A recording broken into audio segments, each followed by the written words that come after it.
है आपको बताया था कि इस बार जो है बिहार विधानसभा चुनाव में बम्पर वोटिंग हो रही है और कहा जाता है कि अगर बम्पर वोटिंग होती है, वोटिंग सबसे बढ़ता है तो कहीं न कहीं एनडीए को फायदा होता है। हमारे पास खुद भाजपा प्रत्याशी आनंद मिश्रा हैं, हम समझते हैं।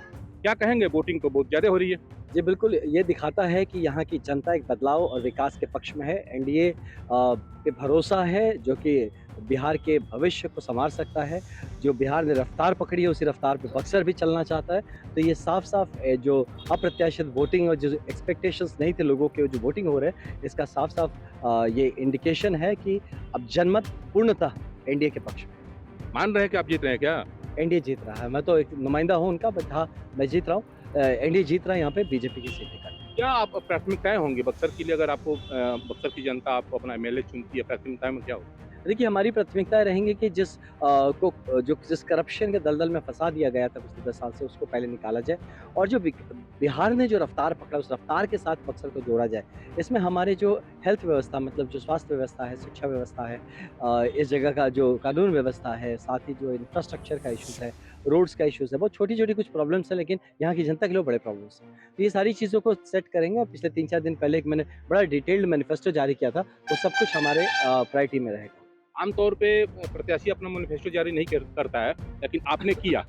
जी, क्योंकि मुझे लगता है कि ये 10 सालों में इस तरह से मुद्दे भटका दिए गए थे बक्सर में जनता के बीच में, कि माननीय प्रधानमंत्री श्री नरेंद्र मोदी जी का जो इतना बड़ा सपना है विकसित भारत का, और जो इतना तेज़ी से काम हो रहा है एक विकसित बिहार पे, वहाँ बक्सर कहीं न कहीं इसको दबा दिया गया था। इसलिए मुझे लगा कि बक्सर का जो मैनिफेस्टो अलाइनमेंट होना चाहिए, हमारे जो बिहार का मैनिफेस्टो है, या जो भारत का, जो विकसित भारत का सपना है, उसके साथ। इसीलिए उस एक नैरेटिव को ब्रेक करने के लिए, यहाँ पे आप देखें, यहाँ के विधायक पूँछ पे पता नहीं क्या-क्या बातें कर रहे थे। तो लोग भटक रहे थे उससे। उनको सही मुद्दों की बात करनी ज़रूरी थी, इसीलिए वो मैनिफेस्टेशन। आनंद मिश्र की जीत में क्या होगा? क्या कारण है?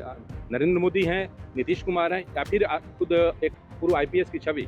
नहीं, नहीं, देखिए, ये सांगठनिक शक्ति है, संगठन एक साथ यहाँ पे चुनाव लड़ रहा है। डेफ़िनेटली ये जो भी रिज़ल्ट्स हैं वो संगठन का ही है, और हमारे जो नेता हैं माननीय नीतीश कुमार जी और माननीय प्रधानमंत्री श्री नरेंद्र मोदी जी और हमारे जो बड़े नेता हैं, उनके सबके एक साथ सामूहिक प्रयास का ये नतीजा होगा, जो भी होगा। पिछले दिनों किला मैदान में जो कार्यक्रम हुआ था, अमित शाह आए थे।